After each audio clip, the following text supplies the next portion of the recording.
Okay, welcome everybody to the Bible Book Review. And I believe this is session number 6, and we're going to be doing the book of Judges today. We're going to get through the whole thing. We've got a lot to be said, even though we're starting a little bit late. So I'm glad to see you all here. Welcome. So open your books, and we'll get to, first of all, I want you to go to page 39. And we didn't have a prayer, so we're going to have a prayer right now. Father in heaven, thank you for guiding us through the scriptures so far and the things we've learned. Help us as we continue to draw close to you through their teachings, and give us wisdom tonight as we look at the book of Judges. In Jesus' name I pray. Amen. Amen. Okay, so welcome to this session and Bible book review. We're going to actually turn to page 39. And here we have the historical books. I forgot to go through that last time with you. It's just about a 5-minute here detour along the way. The historical books. Remember we did the Pentateuch, Genesis, Exodus, Leviticus, Numbers, Deuteronomy. That's the Pentateuch. Then come 12 books in the typical Protestant canon, okay, that are basically, they call them the historical books, because they start with Joshua. See that right there on page 39? It lists them: Joshua, Judges, Ruth, 1st and 2nd Samuel, 1st and 2nd Kings, 1st and 2nd Chronicles, Ezra, Nehemiah, and Esther. Okay, so these are not necessarily in order. Some are in order and some are not necessarily in order in terms of the chronology. But these form like a spine, all the way through from the time of Joshua right through to the what would you say, the return of Israel from captivity. And so that's a period of over 1,000 years, from the time of Joshua through the return of the Jews. By that time, Israel had been shrunken, if that's a word. Is that a word, shrunken? they had been reduced greatly. And these historical books actually put it all in perspective of the major things that happened. Look at the middle paragraph. What are they about? The books of this section deal with Israel's historical experience with the land and God. The books range from conquering, settling, and experiencing the many joys, temptations, failures, and challenges of living in the land as the Israelites learned how to live as God's people. The books cover the history of Israel from the time of the conquest around 1400s, that's with Joshua, to the time of Ezra, and he's around 457 BC. It doesn't say it in the book, but that's what it is. And Nehemiah is about 444.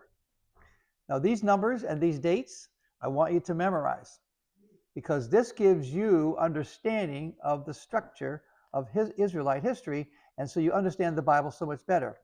Ezra, around the year 457 BC, he got permission from King Artaxerxes to take 50,000 Jews back to rebuild the city and temple. Remember the prophecy of the 490 years? Yes. Thank you. Somebody said yes. We've spent probably hours on it together. The 490 years? Okay. Carl's not saying anything. He's playing coy on me here. Yes. Well, we learned about the return and that it would start in the time of the decree to restore and rebuild Jerusalem. And that was the time of Ezra, 457 BC, and his ministry after that.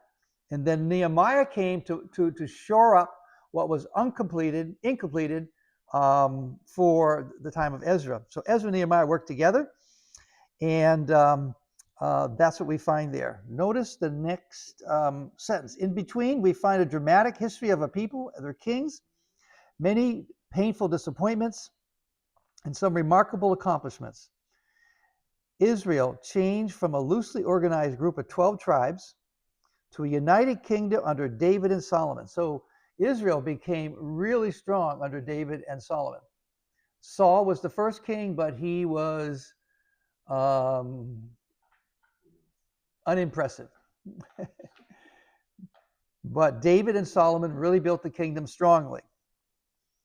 And then to a what? What does your Bible say? A divided kingdom, yes. Israel in the north. How many tribes are in the north to make up Israel? 10. Do you guys know that? Okay, all right. Yeah, very good. And Judah and Benjamin in the south. That's right. And you're going to learn today, as we go through Judges, why Benjamin was so easily absorbed, because it was a little guy.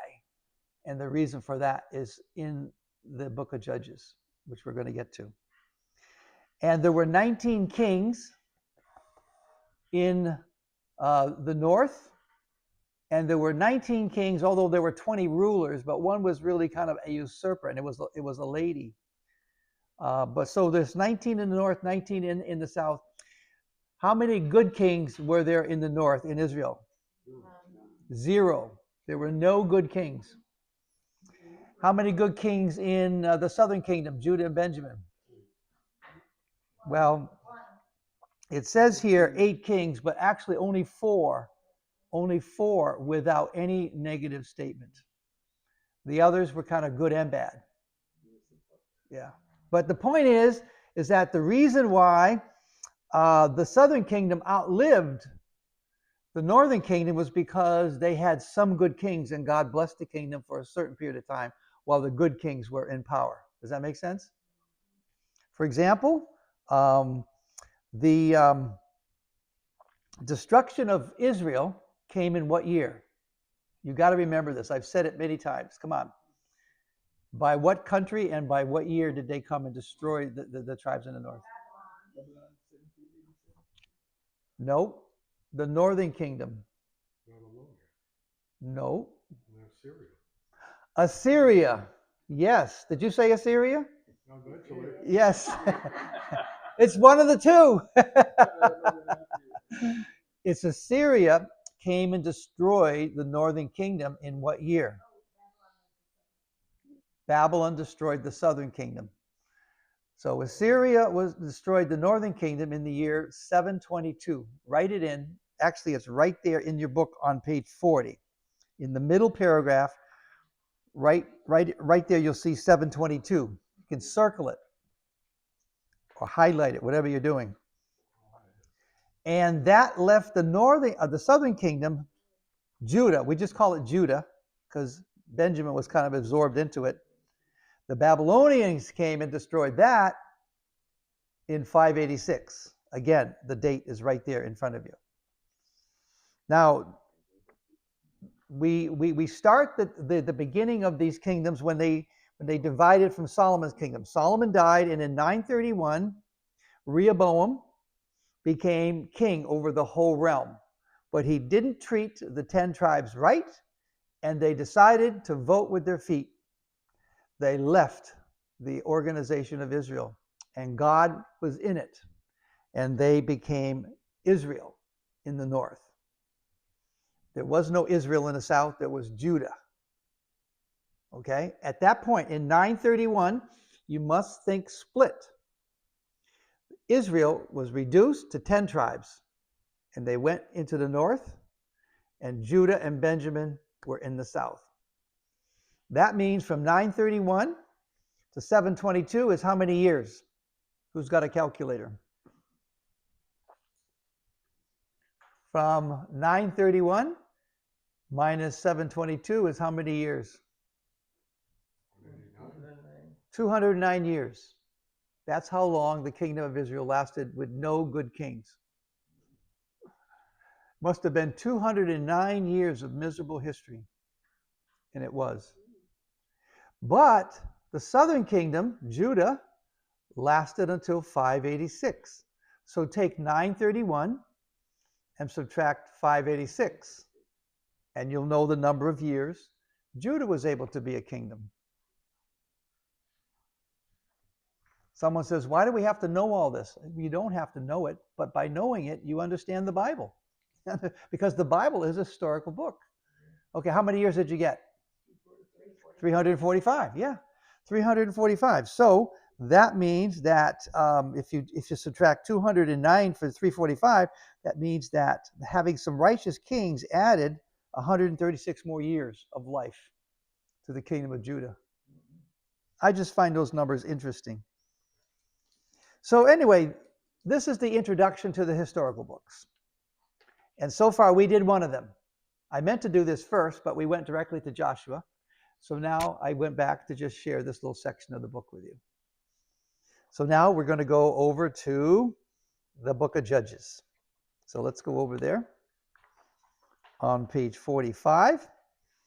Before we actually enter into the book, I gave you a handout, did I not?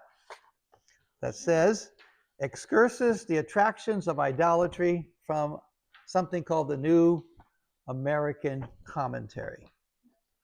I appreciated this little essay that was put together, and it's a very helpful essay to explain why people would be attracted to idolatry. Have you ever wondered, what is the matter with those people? Why do they keep being attracted to wood and stick and stone? I mean, are they like idiots? You know, don't they have any IQ? I mean, who wants to worship a stick, a stone? Well, there were lots of reasons.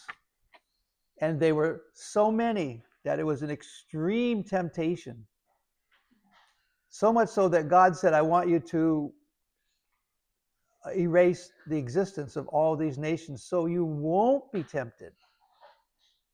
But we're going to learn they didn't even follow that. Okay, so I'm going to go through a few reasons here. This should take us a few minutes to go through, but it's well worth it, because now you understand why it is they would be attracted to things like this. Number one, because idolatry provided a culture of religion being guaranteed.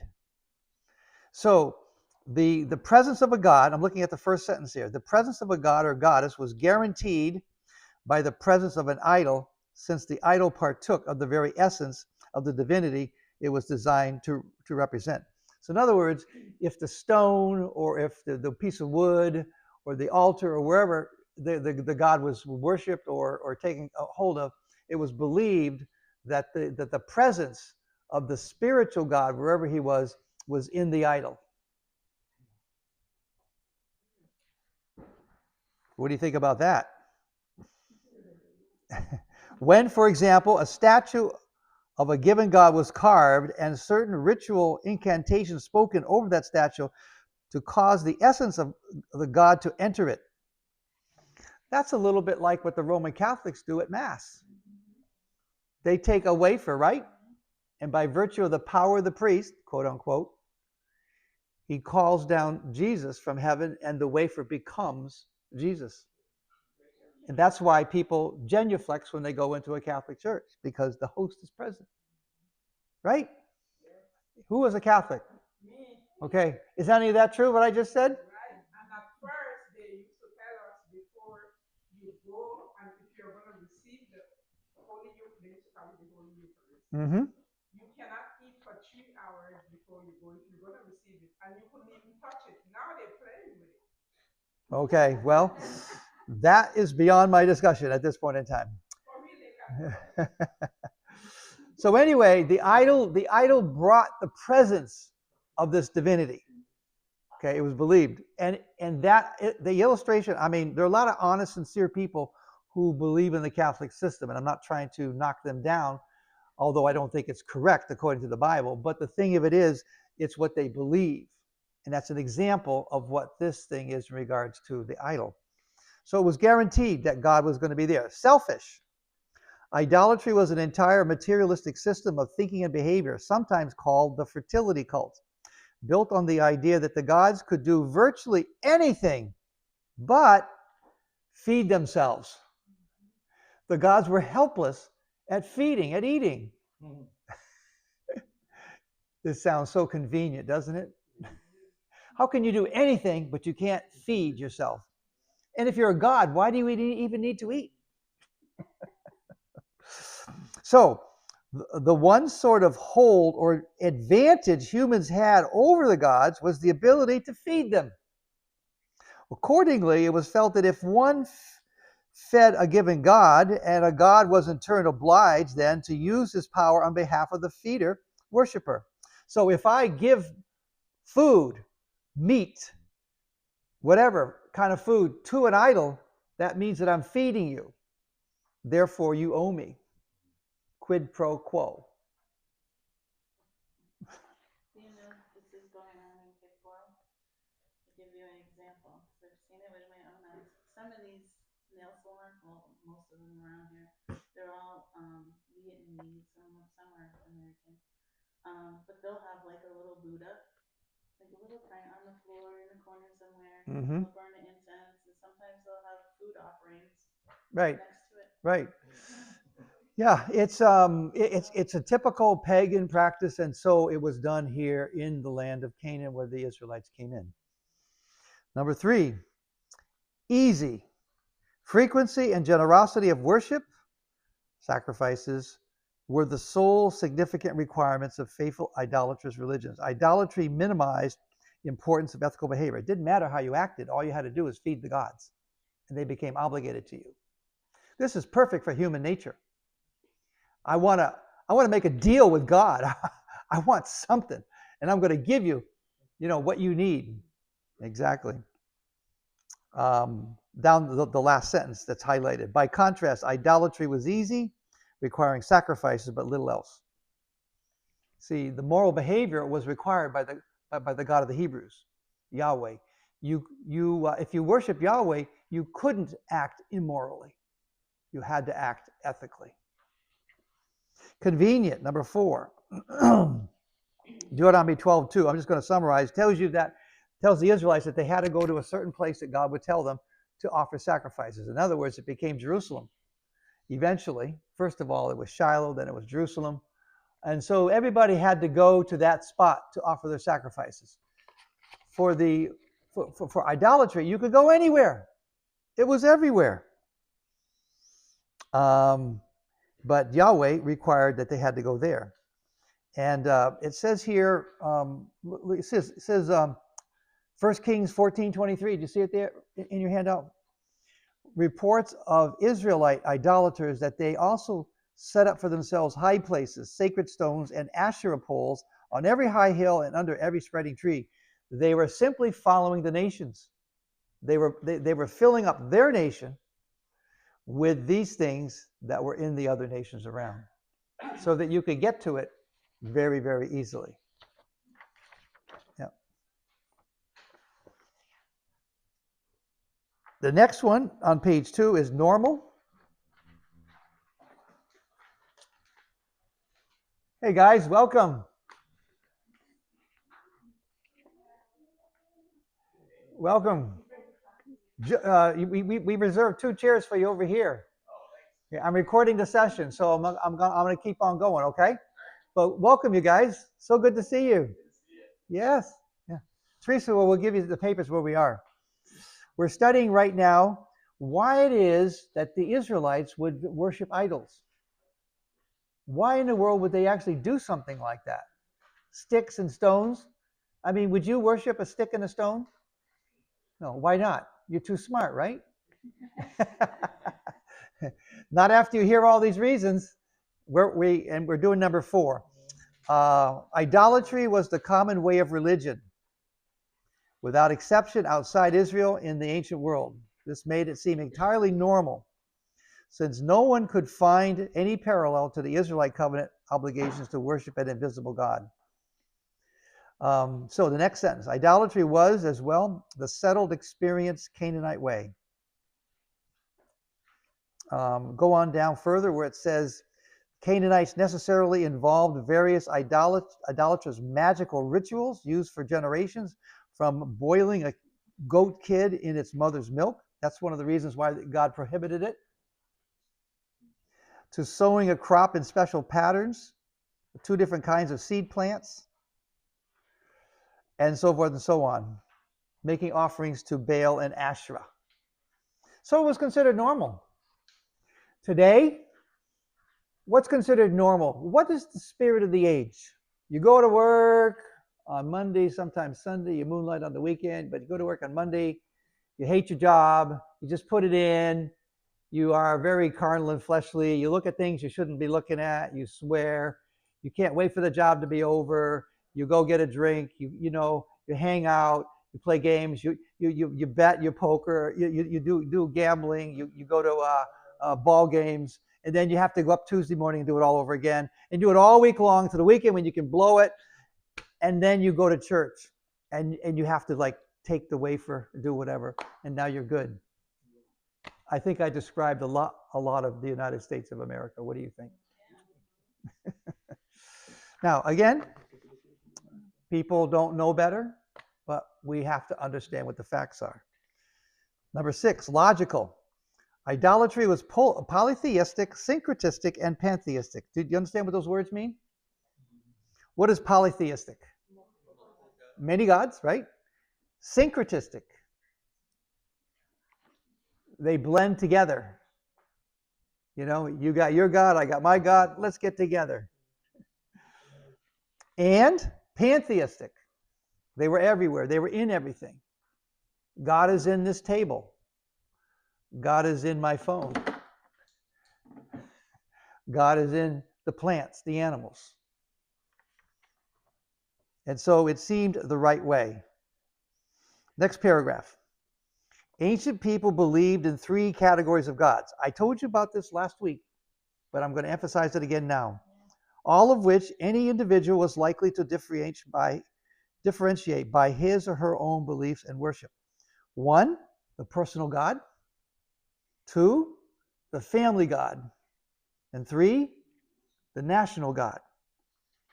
So what I'm saying here is that they had lots of gods. So the ideas were introduced to the Israelites, and they said, yeah, this sounds really good. We can still keep Yahweh as our national God. But just in case we want to know a little bit more, Yahweh's not really telling me anything. I'm not getting anything from him. Let me go to these personal gods, maybe a family God. And so they took other gods to themselves that they kept in their household. And that's why Joshua said to them, you cannot follow the Lord because you have other gods in your house. No, we will follow the Lord. He says you can't get rid of the idols that are in your house. So today, the application is, do we worship God on Sabbath?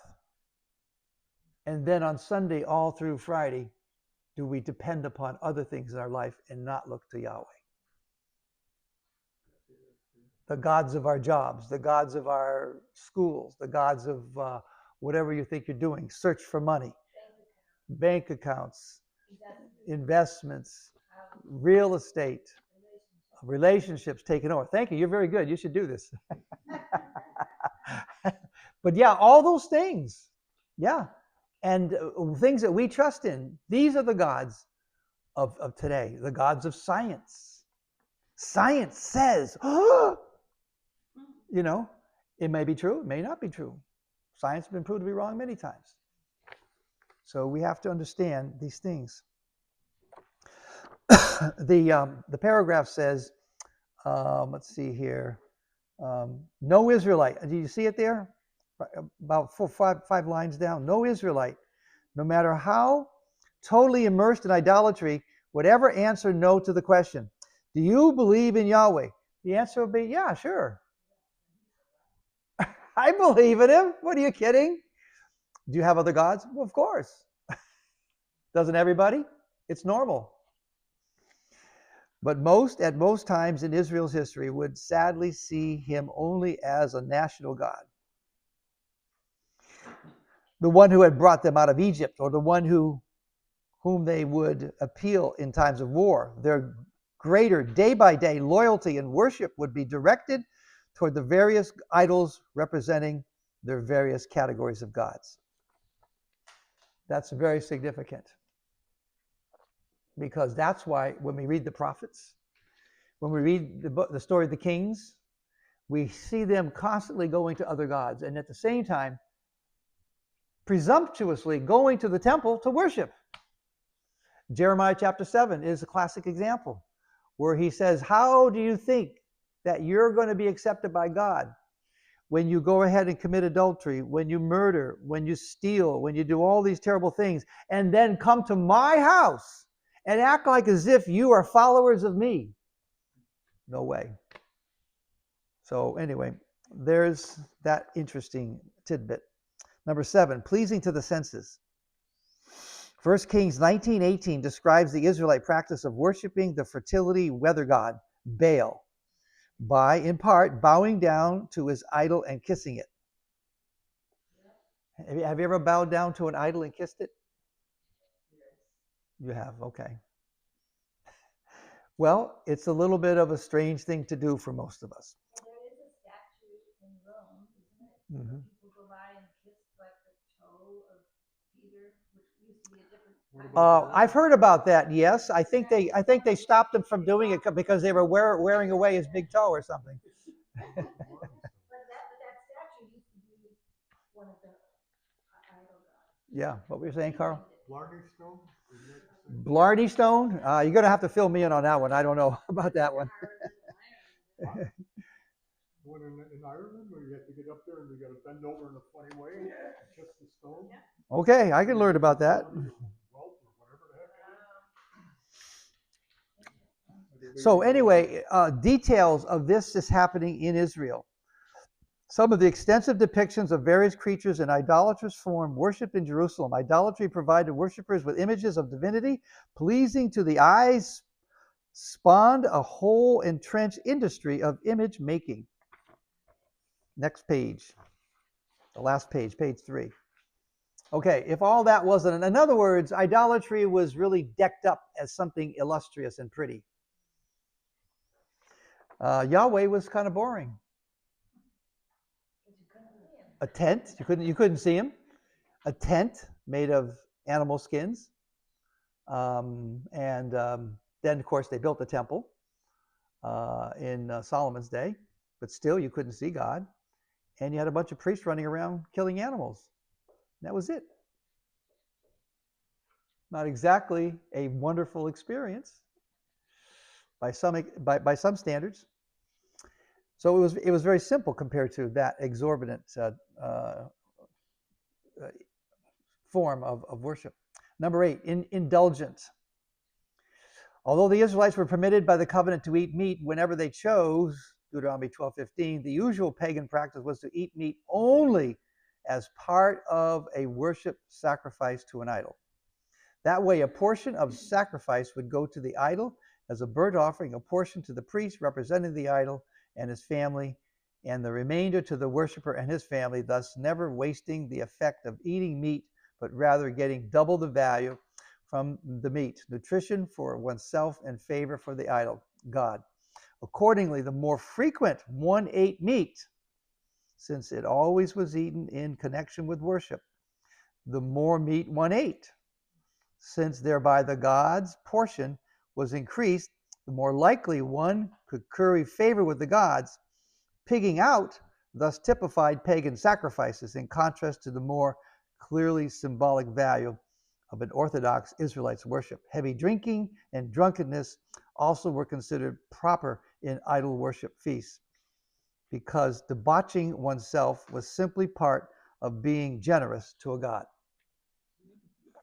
How convenient.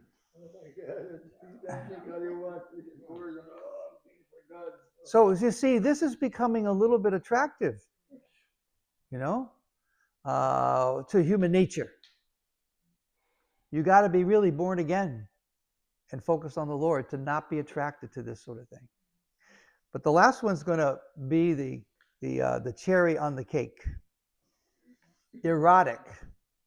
Temple prostitution is described at various points in the Old Testament. Behind it lay the notion that all creation was in fact procreation. So everything that would exist had to be born into existence. When this was coupled with the sympathetic magic idea that things done symbolically in one location might cause certain behaviors in another, Ritual worship sex performed in order to stimulate the gods to produce fertility on the earth was the result. You understand that? They believed that you could actually move the gods into sending their blessings upon you, water, abundant harvest, fruitfulness, fertility, have children. You can have all of this if you could just get them to have sex. Because they believe that everything that's good down here came from procreation. Sex creates procreation.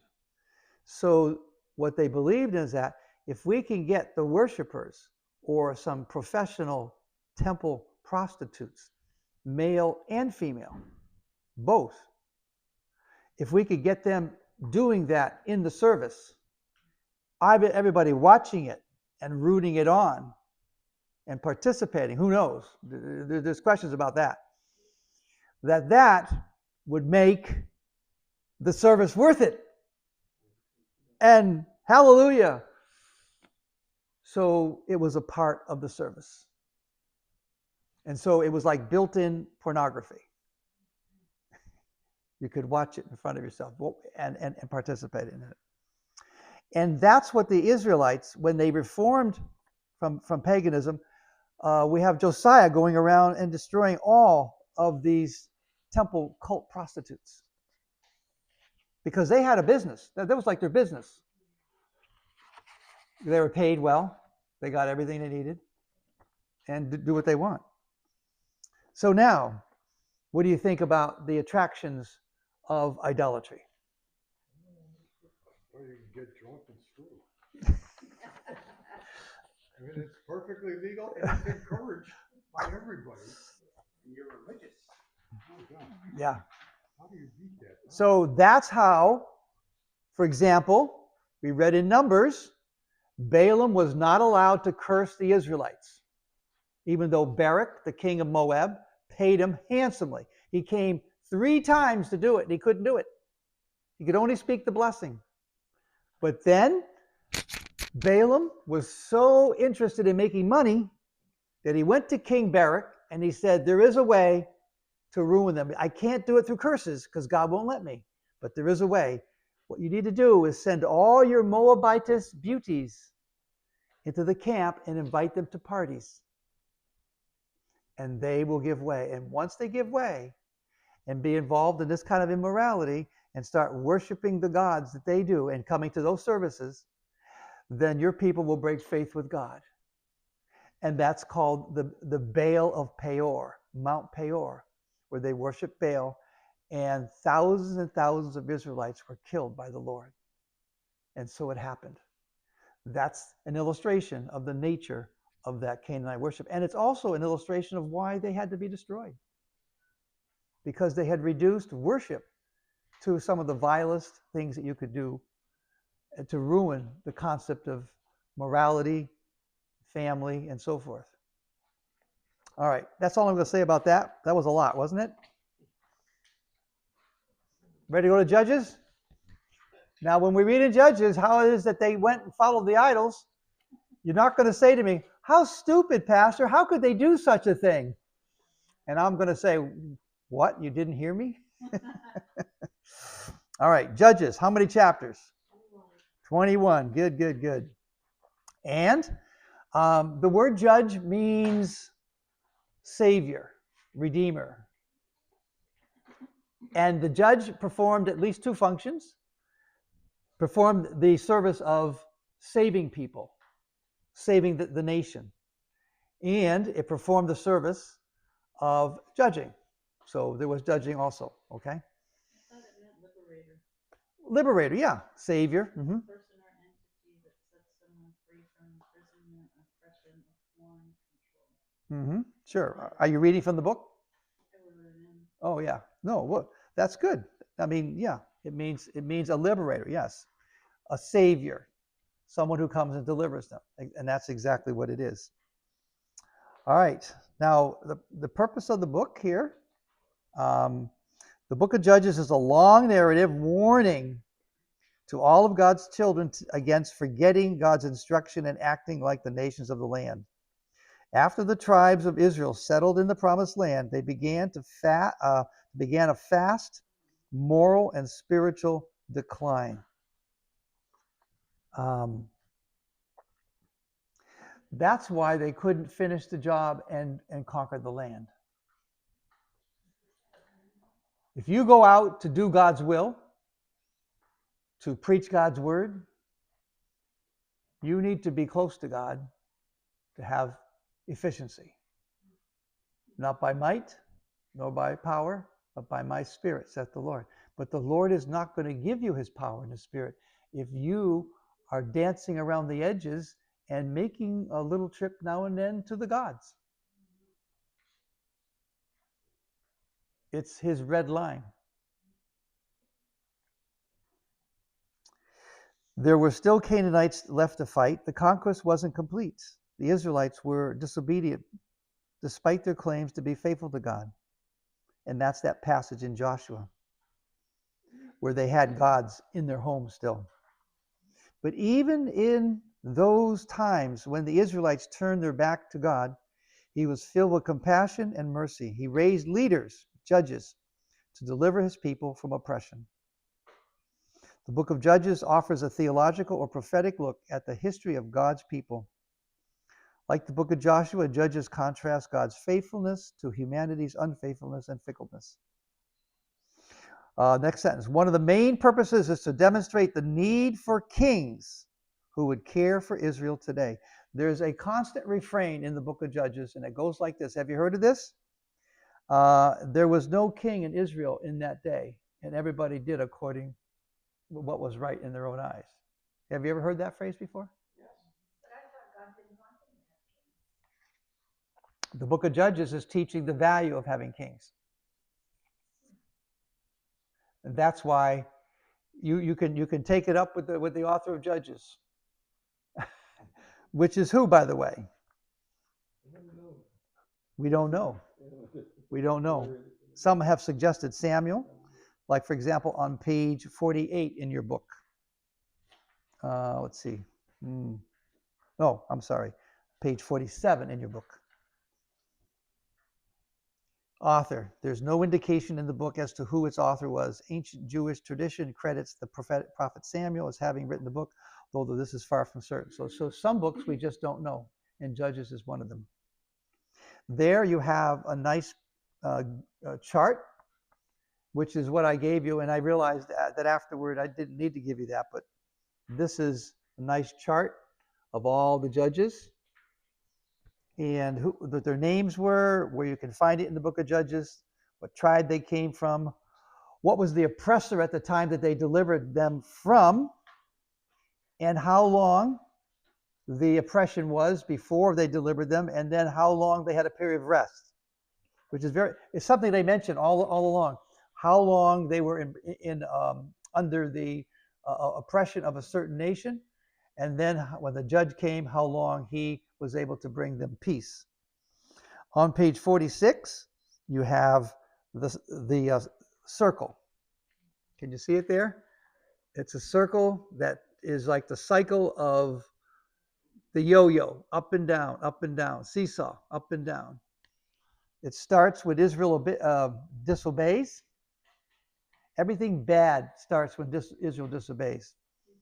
Then what's the next thing? Israel is oppressed. So God gives them up. He gives them up, hopefully, to teach them a lesson so they'll repent. Things get so bad, finally, Israel what? Cries out. And then God listens to them. He raises up a judge, a deliverer. Then there is deliverance. Israel is delivered. Israel is at peace for a certain period of time. And then what does Israel do again? Yeah. It's oftentimes when the next generation comes. You know, the next generation thinks as if they're the only ones that ever came on the face of the earth, right? I mean, they act like, well, I know my parents thought this and that, but really, I'm in the know. I'm here now, and everything's going to be different. Yeah, we are special. We'll do it differently. I guess that's what I meant. Okay. So every generation has to learn again. And what they do is they learn by going against God.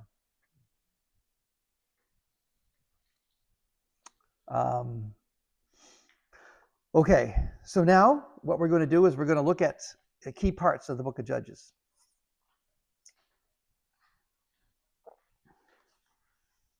All right. Let's go to the, certain parts of it. This is where this other handout I gave you. Key verses in the book of Judges. All right, number 1.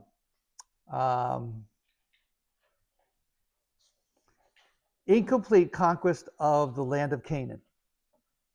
Let's turn to Judges chapter 1. We can open up our Bibles now. Judges chapter 1. Judges chapter 1. And we're going to look at verse 21 and a few verses along the way here that are mentioned in the sheet. Judges 1:21. Here we go. You guys ready?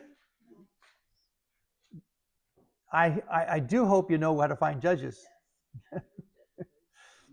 You have no air between your pages. It's a new one. Okay. All right, no problem. Judges 1:21. But the people of Benjamin did not drive out the Jebusites, who dwell in what? Okay, before Jerusalem ever became the capital of the Israelites, it was the site of the Jebusites. So the Jebusites have dwelt with the people of Benjamin in Jerusalem to this day. So they didn't do it. Why didn't they do it? Maybe just before that, we come down, look back up at 18, verse 18, talking about Judah. Judah also took Gaza. By the way, do you know where Gaza is? It's been in the news, right? Okay. Yeah. With its territory, and Ashkelon, that's another neighboring city, with its territory, and Ekron with its territory. And the Lord was with Judah, and he took possession of the hill country, but he could not drive out the inhabitants of the plain because they had chariots of iron. Wow. What's the theology behind that? Chariots of iron. Huh? I think the theology behind that has to do with the fact that sometimes in the pursuit of doing what God has given us to do, we have to get closer to God than we ever have had to, and we need to trust him more and pray to him and fast and really be obedient to him. And I wonder, because God certainly knew how to overcome chariots of iron. If he wanted to, he could send the hornets or hail, right? Which is what he already did. But here it tells us that they were unable to do it. They had succeeded up to a point, Judah, but they had to stop at a certain point. And I think probably God was calling them to a deeper relationship with him, and he would have sent them out of the land. But then we go to Benjamin, and they failed in regards to the Jebusites. And then on this list, we go down to verse 27. Manasseh did not drive out the inhabitants of Bethshean and its villages, or Tanakh and its villages, or the inhabitants of Dor and its villages, or the inhabitants of Ibleam and its villages, or the inhabitants of Megiddo and its villages. But the Canaanites persisted in dwelling in the land. When the Israelites grew strong, they put the Canaanites to forced labor, but they did not utterly drive them out. What do you make of all that? Did God order them to make slaves of these people? What did he order them to do? To eliminate them. To take them off the land. To wipe them out. To kill them. Because their judgment had come. But Israel settled with, well, at least we have power over them. And they became slaves. Verse 29. And Ephraim did not drive out the Canaanites who dwelt in Gezer, but the Canaanites dwelt in Gezer among them. So Ephraim failed. Verse 30. Zebulun did not drive out the inhabitants of Kitron or the inhabitants of Nahalor, but the Canaanites dwell among them, and because it became subject to forced labor. Okay, so now we got some tribes putting these people to forced labor, but they don't drive them out, but they make them do work for them. Asher did not drive out the inhabitants of, etc., etc. Verse 33, Naphtali did not drive out the inhabitants of Bethshemesh and the inhabitants of Beth Anath. And verse 34, the Amorites pressed the Danites into the hill country. Not only do the Danites not occupy them, but the Amorites forced them into the hills. And Dan was the most northerly tribe. And did not allow them to come down to the plain. So they got bossed around. Why do you think all that was? Go to chapter 2. So much for conquering the land, right? Joshua gives us a sort of a Pollyannish understanding of conquering the land. Not entirely, because Joshua challenges the tribes at the very end that they can't succeed if they don't put God alone as their God, not any household gods. But it gives us the impression that all the conquest was done. But when we come to Judges, we find out that, well, not so fast. Yes, there was conquest, but not to the point that God wanted it. Chapter 2, verse 1. Now the angel of the Lord went from Gilgal to Bochum, and he said, I brought you up from Egypt and brought you into the land which I swore to give to your fathers. I said, I will never break my covenant with you, and you shall make no covenant with the inhabitants of the land. You shall break down their altars, but you have not obeyed my command. What is this you have done? So now I say, I will not drive them out before you, but they shall become adversaries to you, and their God shall be a snare to you. When the angel of the Lord spoke these words to all the people of Israel, the people lifted up their voices and wept. And they called the name of the place Bochum, and they sacrificed there to the Lord. Bochum means to weep, weepers. Verse 6 is actually kind of like a tie-in to Joshua. It actually repeats part of the book of Joshua. And so there's a connecting link between Joshua and Judges. Verse 6, when Joshua dismissed the people, because see, by the time we go, but by the time we get to the end of Joshua, is already having this covenant with the people. When Joshua dismissed the people of Israel went each to his inheritance to take possession of the land, and the people served the Lord all the days of Joshua, and all the days of the elders who outlived Joshua, who had seen all the great work which the Lord had done for Israel. All that's repeated in Joshua itself. And Joshua, in fact, you can find it in Joshua 24, verses 28 to 31. You know what? You know how I know that right away? Because they have a study Bible with a cross-reference margin that tells me that's where you can find it. So make sure you have a study Bible with a cross-reference margin. If you have a Bible that has, like his Bible over there, with just words, you're not helping yourself at all. Well, there we go. In my opinion. She has a study Bible? All right. Okay. He's gonna sneak your Bible at home. Go down to verse 10. And all that generation that were gathered to their fathers, and there arose another generation after them who did not know the Lord or the work which he had done for Israel. Now that doesn't mean that they didn't know anything about it. It wasn't like they were raised and they didn't know anything about what God had done. It means that they did not remember or know him in terms of recognizing him, and they didn't have an experience with God. This is the new generations I was telling you about before. The new generation is coming along. The teenagers. We're starting again. Hey, we got to learn life all fresh. Well, do you want to learn from history? Nah, you can't trust history. I just want to live life. So that's what they did. And it was a brand new generation. And then verse 11. And the people of Israel did what was evil in the sight of the Lord and served the Baals. Why would they do something stupid like that? There's a tangible, Personal personal God, family God. All the reasons that I shared with you here, right? That about why idolatry was attractive. And they forsook the Lord, the God of their fathers, who had brought them out of the land of Egypt. And they went after other gods from among the gods of the peoples who were round about them. Isn't that interesting? The gods who were there with the nations that God gave them success to drive out peoples. And God did give them some success. And they drove out nations, but not all of them.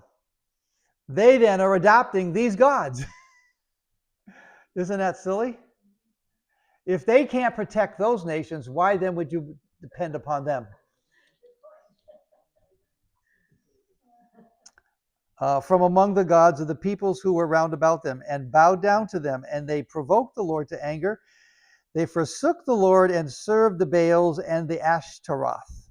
Now, what is the Ashtaroth? Anybody know? The female. Yes, it's the female consort of the god El or Baal. Because gods were thought of as, husband and wife, partners or whatever. So that's how they had the ability to procreate and therefore generate fertility to the worshipers. So the Ashtaroth is plural of the Asherim or the Asherah. Okay, so they would have these wooden poles, and it would look like a tree, or it was like the goddess was herself engraved there, and she usually was like a fertility symbol, showing her fertility parts and all that. That was a part of the pole. And so that was the Asherah. And it was next to an altar. So when you went to the altar to make sacrifice to feed Baal, you also worshipped the Asherah at the same time. The book of Revelation tells us 2 times that the church of Pergamum and Thyatira, that they practice immorality and sacrifice to idols. Wow! Do you see the connection? That's the world in which the Revelation was written. Paganism was still the same, except it wasn't in early times of the land of Canaan. So, verse 14.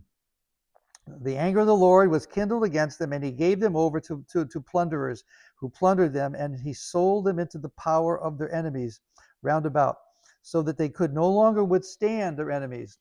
Whenever they marched out, the hand of the Lord was against them for evil, as the Lord had warned, and as the Lord had sworn to them, and they were in sore straits. Now, to give you a little bit of background here, there's a little bit more to read in chapter 2 here. Verse 16. Then the Lord raised up judges. This is kind of like a summary of the book of Judges. By the way, if you've never read the book of Judges, this is a lot of information, I understand. But you got to read the book of Judges. You'll find it very fascinating. But the Lord raised up judges and saved them out of the power of those who plundered them. And yet they did not listen to their judges, for they played the harlot after other gods and bowed down to them. They soon turned aside from the way in which their fathers had walked, and had obeyed the commandments of the Lord, and they did not do so. Whenever the Lord raised up judges for them, the Lord was with the judge, and he saved them, see, a savior, from them from the hand of their enemies all the days of the judge. For the Lord was moved to pity by their groaning because of those who afflicted and oppressed them.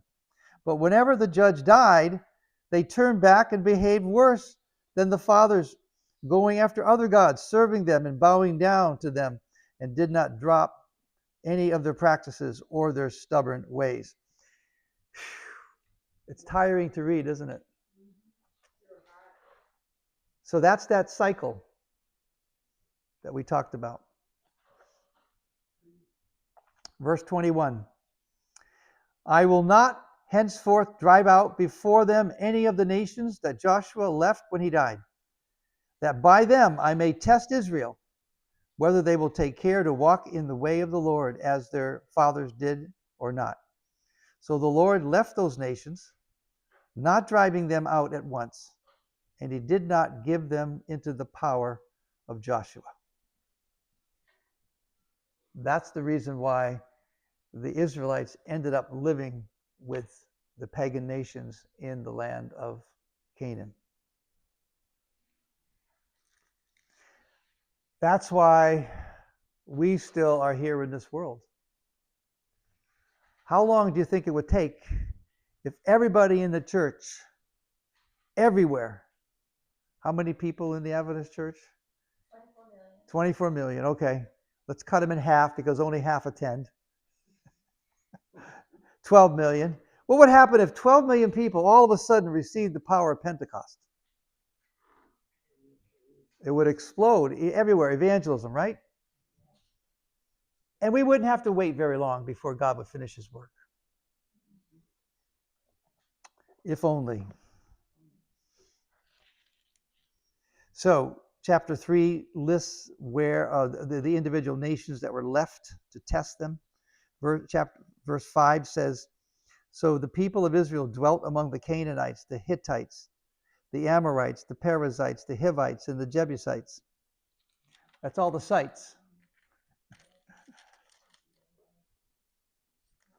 Verse 7, and the people of Israel did what was evil in the sight of the Lord, forgetting the Lord their God and serving the Baals and the Ashtaroth.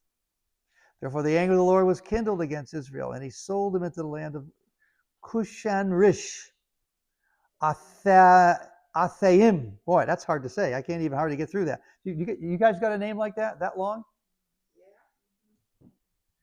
Cushan-Rish Athaim of Mesopotamia, and the people of Israel served Cushan-Rish Athaim 8 years. But when the people of Israel cried to the Lord raised up a deliverer for the people of Israel, who delivered them. Othniel was the first judge. And then the land, verse 11, had rest for 40 years. Wow, Othniel did a great job. But then, guess what happens? Verse 12. The people of Israel did again what was evil in the sight of the Lord, and the Lord strengthened Eglon of the king of Moab. So this time it's a different person. And who comes to deliver them?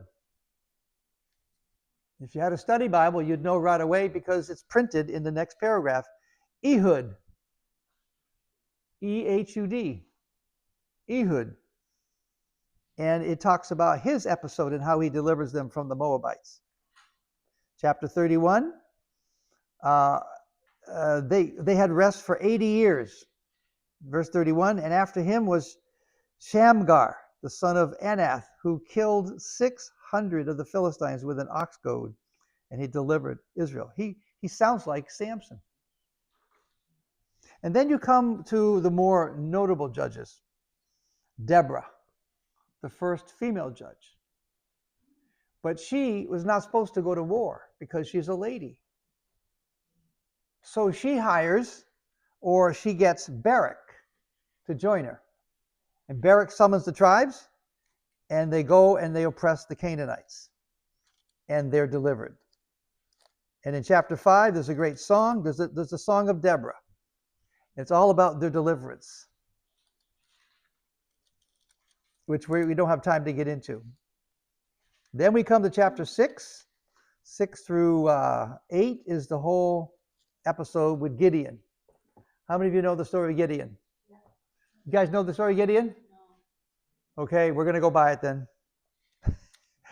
Gideon is one of the more notable judges, and I'm not going to talk about it because I actually have a sermon on Gideon, but I might share. But you know, basically, it's the same thing, except this time it was the Midianites who were oppressing them, and God gives them victory. A long story. And they overcome with 300 men. Thousands and thousands of Midianites through God's planning. And they do it with what? A ram's horn and a clay pot in which was a lantern. And they were to shout. And when they're all around the encampment, they're on a hill, all around the encampment of the Midianites. And when they shouted with the horns, they broke the pitchers, 100 here, 100 here, and 100 here. And they yelled and screamed and broke the pitchers, and it looked so confusing that the Midianites rose up and killed each other and left. And so they were no longer able to oppress Israel. But then guess what happened? You would think that, but not yet. Now, I want to show you here. Okay. In chapter 8,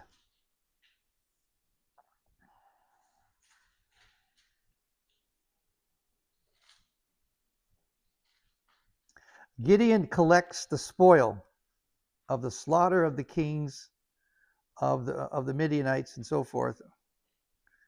He refuses to be king among them, which was very noble. But what he does is he takes this gold and silver, whatever they give him, I forgot, 700 shekels of gold. And verse 27, what does he do with it? I'm looking at Judges 8 and verse 27.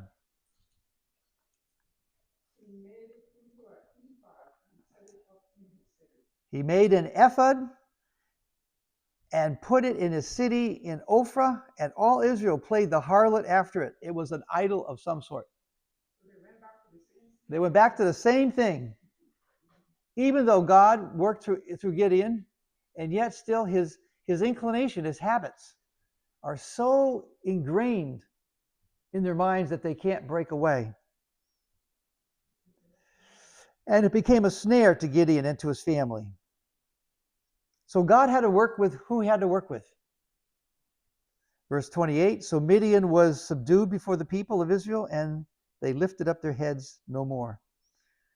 And so the land had rest 40 years in the days of Gideon. Now let me tell you about Gideon. Gideon had many, many wives. And a concubine. So he had 70 sons.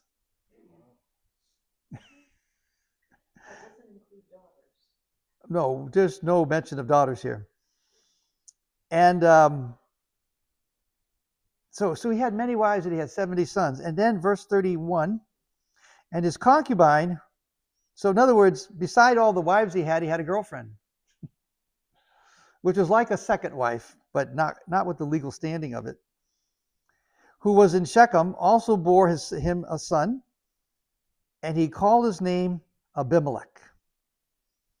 And Gideon, the son of Joash, died in good old age. Well, good for Gideon. His life is complete. But then, verse 33, as soon as Gideon died, the people of Israel turned again and played the harlot after the Baals, and made Baal-berith, that is the God of the covenant, their God. Now, would that include the 70 sons of Baal? Probably, right? Okay, big. Yeah, the 70 sons, what did I say? No, okay, the 70 sons of Gideon, yes. Because it says here that Israel, and they turned away. Verse 34, and the people of Israel did not remember the Lord their God, who had rescued them from the hand of all their enemies on every side. And he did not show kindness to the family of Zerubbabel, that is in Gideon, in return for all the good that he had done to Israel. Now notice chapter 9, what this guy Abimelech does. Abimelech is the son of the concubine. So you see, there's going to be some rivalry there to begin with, right? These are all the sons of Gideon. They wanted Gideon to be king, but he refused it. But he's got this girlfriend. She's not really like, true blue. She has a son, and his name is Abimelech. Abimelech talks to the men of Shechem, and he says, wouldn't you guys rather have one person rule over you than 70? And so they say, yeah. So guess what Abimelech does? He kills all the brothers, all the sons of Gideon. Every single one of them. But Jotham, the youngest son of Jerubbaal, that's another name for Gideon, was left, and he hid himself. And the long story continues, and finally, in chapter 9, verse 56, look what happens. Thus God requited the crime of Abimelech, which he committed against his father in killing his 70 brothers. Verse 57, and God made all the wickedness of the men of Shechem fall back upon their heads, and upon them came the curse of Jotham, the son of Jerubbaal. So again, I'm cutting through a long story, right? If I were to tell you the whole story, it would take several hours, but I'm kind of hitting the highlights here. So far, it sounds a little chaotic, doesn't it? It sounds up and down and up and down and chaotic and surprises, right? That's the whole point of the book of Judges, to prove that there's no order or design in the kingdom as long as there is no king. And everybody does what's right in their own eyes, which is a refrain that you hear again and again and again. Pastor, Yep. those people were hard. I think we are better than them. No. Okay. She says, I think we're better than them. Most people back then were hard. Okay, probably so. I wouldn't kill 70 sons, no. So finally, Samuel anointed the first king, which was Saul. Right? Say again? Samuel anointed the first king, Yep. who was Saul. Mm-hmm. But Samuel was saying, you don't need a king, we need judges. Mm-hmm. So, I'm trying to say, judges were bad. Take it up with the author of Judges. I told Teresa that also. Because Yeah. Samuel was saying, judges are good. Samuel did not want to be a king. That's what I understand from reading Samuel. That may be why supposedly Samuel wrote the book. I don't know. Or somebody who was in favor of supporting the dynasty. Yeah. So, however you take their theology, what he's sharing with you are still facts of what happened. So we can understand what happens when God's people go away from God. Yep. All right. Let's go now to, okay, the last 5. Okay, on this, the key Bible texts in the book of Judges. The last one there, number 5, the last 5 chapters of Judges.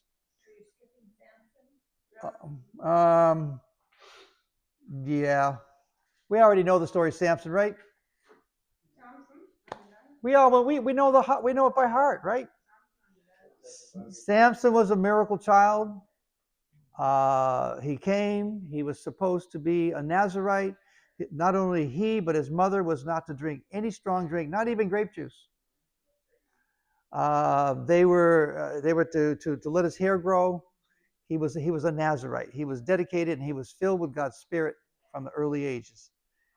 But then when he grew up, he met a woman from Timnath. Women are always the downfall of men. Agnes, don't you know that? Yeah. I thought I would get a worse response than I got. Well, so here we have, the wrong woman. There you go. That's right. Because his parents said, can't you find someone from among your own tribe who knows and understands Yahweh?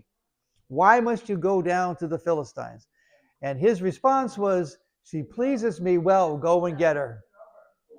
So the parents, seeing that they couldn't stop him, they went and they made arrangements. They get ready to have the marriage and the wedding feast and all that, and during that time, there are 30 different Philistine men that come to it, and there Samson decides to play a riddle. And of course, this experience with the lion that died, that he killed, and over time, honeybees came, and where the lion was torn apart, they were able to make honey.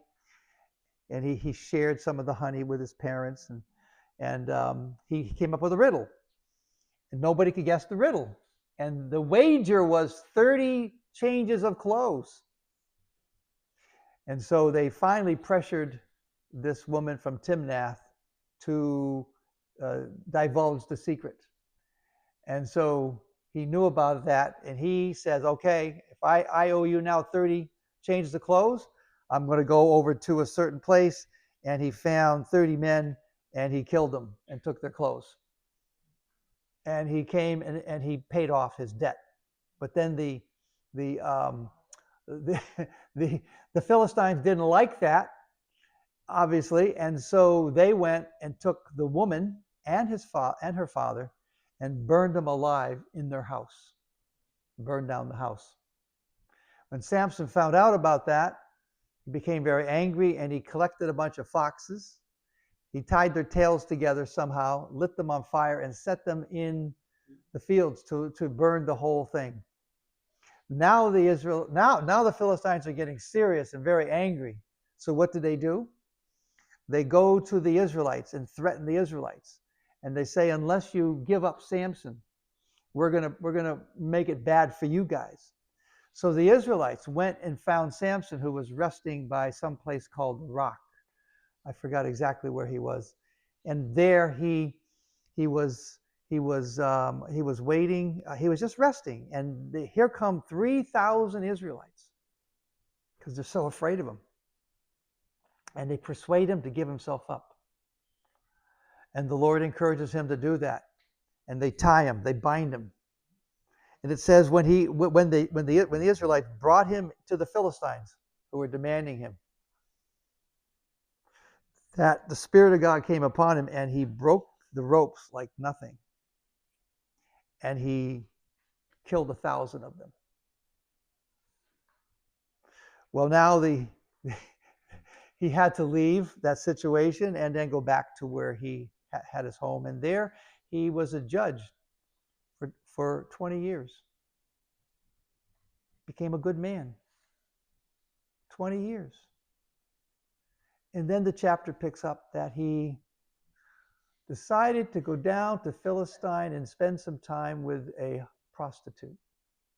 And after he had pleasured himself with the prostitute, the Philistines found out he was in the city. I think it was Gath. And he had to leave. And he couldn't leave because the gate was shut. So guess what he does? He takes the whole gate and the doors and the jambs, wrenches it from its secure position, and carries them over into the land of Israel.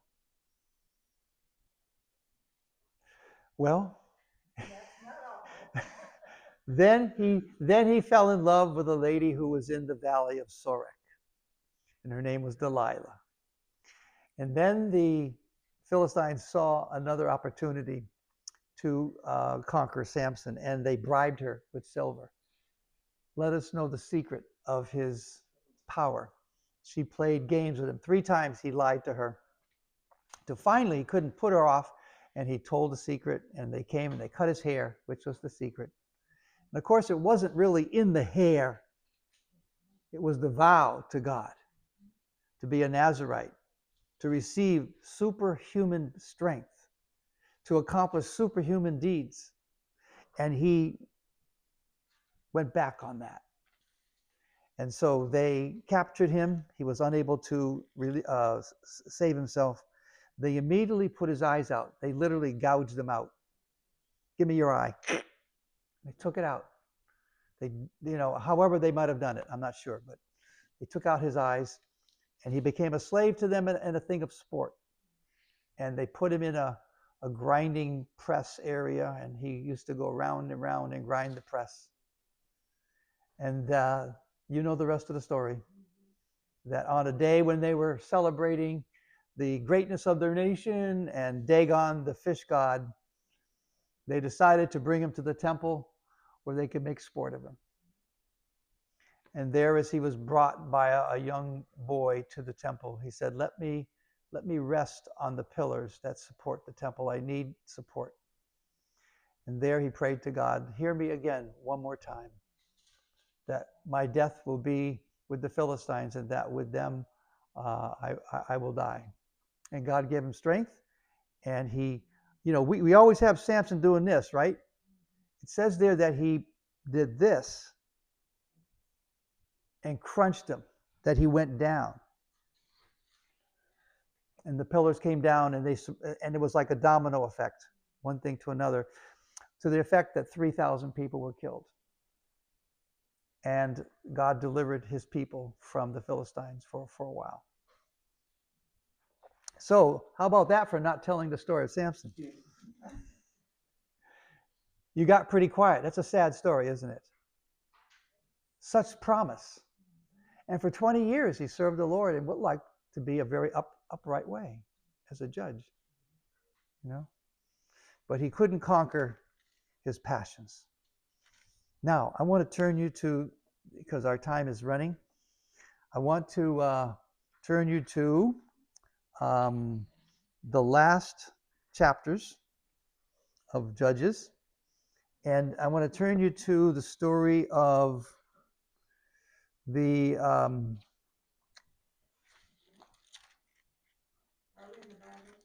we're in the Bible now. We've been in the Bible for quite some time. We're in Judges 17. Yeah, Micah. Okay, I'm going to shorten this story down too. Micah was an Ephraimite. He came from the tribe of Ephraim. And so what he does was he stole some money from his mother. But then he had a guilty conscience and he returned it. And the mother says, "Oh, thank you so much for returning it. I'm so blessed by that. Hey, here, take a portion of it and let's make a molten image in consecration to the fact that you are such an honest boy and you've helped me restore my money." Look at verse 3. And he restored the 11, chapter 17, verse 3. And he restored the 1,100 pieces of silver to his mother. And his mother said, "I consecrate the silver to the Lord from my hand for my son to make a graven image and a molten image." Now, how can you consecrate this to God to make a molten? I mean, how far away from the knowledge of truth are you when this is happening? Again, this is part of the author's purpose to tell us that everybody did what was right in their own eyes. And so they made a graven image. Verse 5, and the man Micah had a shrine. So he has a graven image and a shrine. And he made an ephod. This time it's an ephod that's different than an idol. It's an ephod that you wear like a priest would wear. And teraphim. Teraphim are little idols that can tell the future. They give you knowledge and wisdom. And he installed one of his sons, who became his priest. In those days, there was no king in Israel. Every man did what was right in his own eyes. So he developed a household god. And he had a priest, which he made his son that. Well, the story goes on. And for lack of time, I'm going to say that Micah hires an actual Levite to be his priest. So his son did a good job, according to what he thinks probably. But then along comes a Levite who is sort of hapless, doesn't really have a place to go. And he invites him in to become a boarder and to actually work for him and to become a priest. So he's a Levite, therefore with some more legitimacy, because priests are supposed to come from the tribe of Levi, right? And so he becomes a priest in the household of this guy, Micah. Meanwhile, chapter 18, a bunch of people from the tribe of Dan are spies. It's a complicated story. And they are looking for a place where they can go and take some land to live. In their travels, they happen upon the house of Micah. And they see that there is a priest, there's an ephod, there's teraphim, there is shrines, there's all these things that it looks like, wow, you guys got a really good religious thing going on here. So far, does this sound anything like following the God of Israel? It's like a dream, right? It's like a nightmare. So they take notice of that. They go over and they spy on a city, verse 7. The 5 men departed and came to Laish. They spy on that city.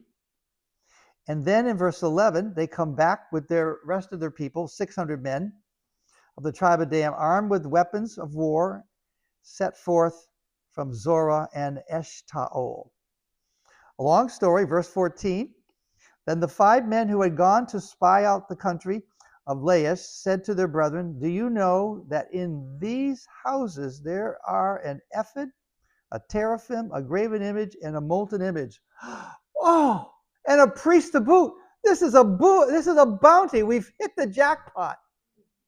So they talked the Levite into joining them. And so he leaves Micah's house. Micah protests, and the guys with 600 men said, what are you going to do about it? So they go and they attack the people of Laish. They wipe them all out, and they form a new Danite citizenship or place of living. And down in verse 30, and the Danites set up the graven image for themselves, and Jonathan, the son of Gershom, son of Moses, and his sons were priests to the tribes of the Danites until the day the captivity of the land. So they set up Micah's graven image, which he had made, as long as the house of God was at Shiloh. So here we have examples of total polytheism. Making their own priests, doing about their own thing. It's meant to be chaotic, to give you a sense that the land was going to pot. Can I say that? But that's not the worst story.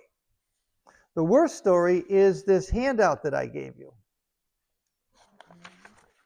All right? Lest a tribe be blotted out of Israel. First of all, I have to tell you the story. And I almost think it's too long to tell you.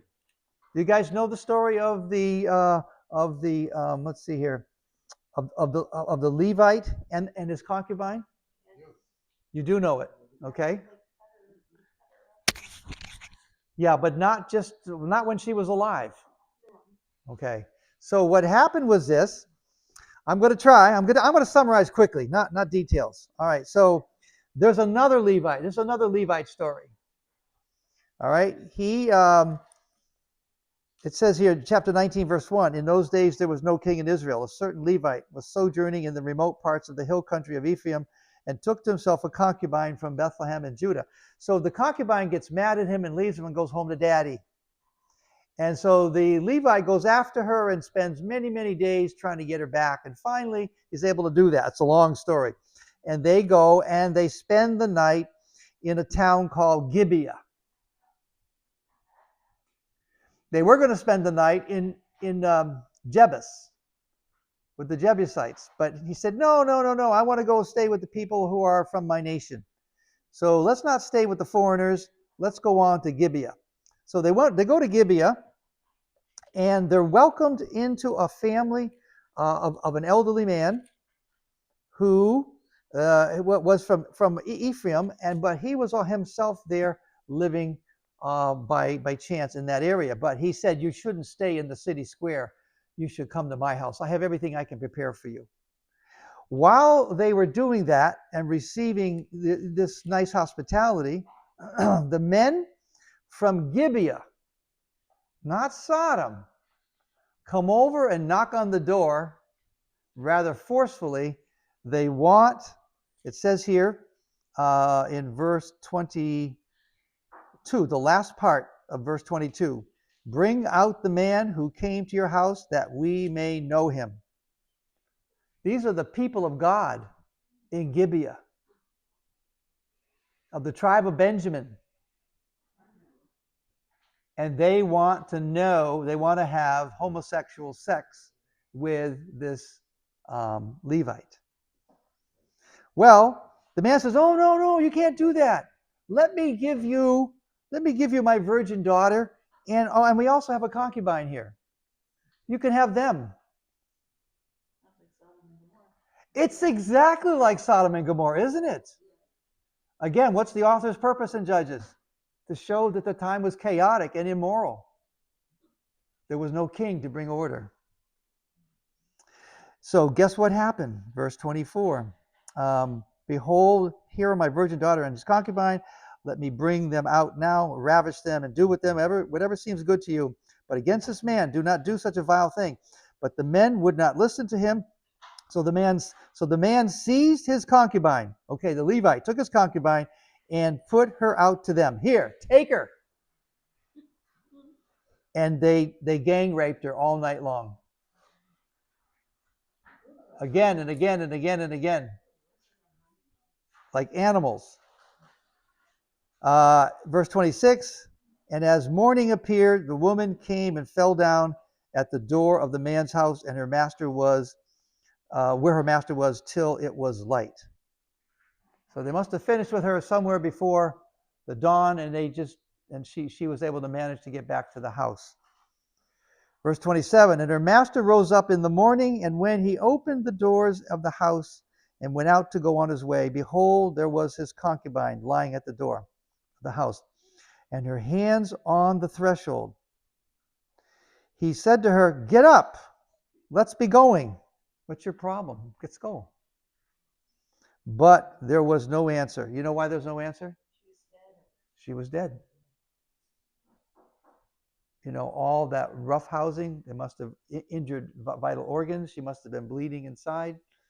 It must have been, a terrible situation. And so he put her on his ass, and the man rose up and went to his home.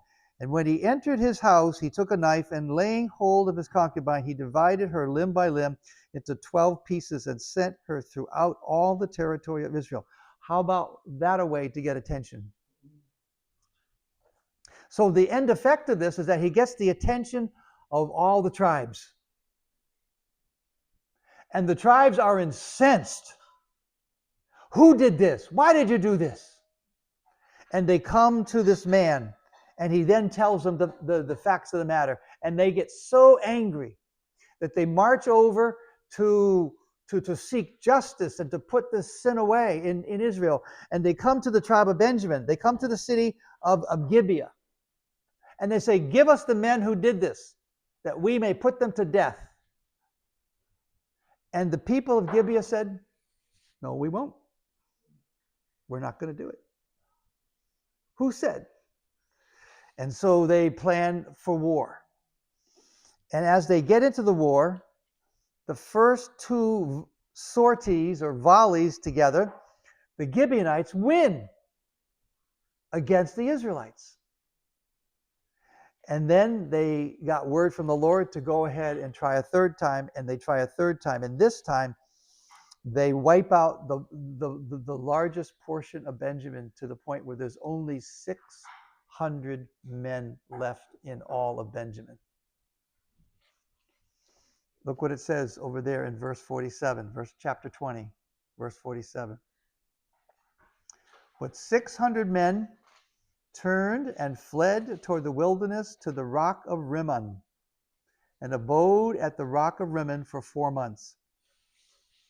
Verse 48, and the men of Israel turned back against the Benjamites and smote them with the edge of the sword, men and beasts, and all that they found, and all the towns which they found they set on fire. So there's only 600 men left. No wives. No children. This is a sad history. This is how one of the tribes of Israel gets almost depopulated. But then the people who who executed the Benjamites are sorry. They weep and they come up with a plan. But their plan is limited because they all swore, we will never give our daughters to the Benjamites. Everybody take a vow on the pain of death. You cannot give your daughter to a Benjamite. So now they're sorry. This is all about rash vows. And they said, how in the world can we allow one of the tribes of Israel to perish? So they came up with a plan. And the plan was this.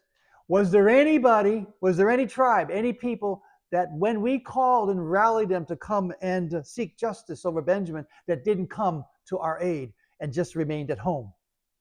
Yes, it was the people of Jabesh Gilead. Aha.